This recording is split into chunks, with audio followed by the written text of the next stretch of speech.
Mesdames et messieurs, bonjour et bienvenue sur Une minute dans le monde. Commençons cette édition par l'Algérie.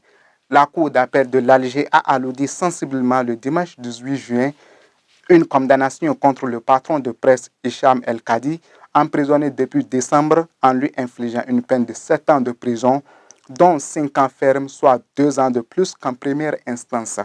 Un verdict choquant et incompréhensible, a écrit sur Twitter le représentant de l'ONG Reporters sans frontières, Khaled Drareri, en annonçant la décision judiciaire en appel.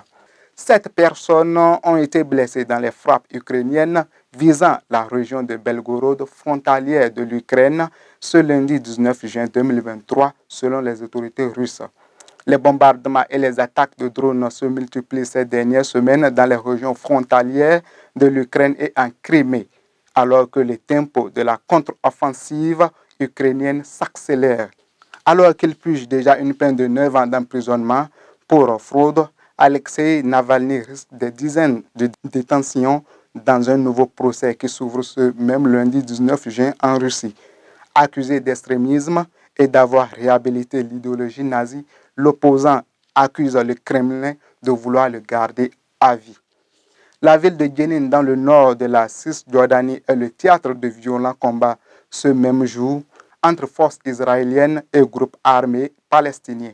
D'après le ministre de la Santé palestinien, 3 Palestiniens ont été tués lors d'un raid présenté par l'armée israélienne comme une opération visant à arrêter des suspects recherchés.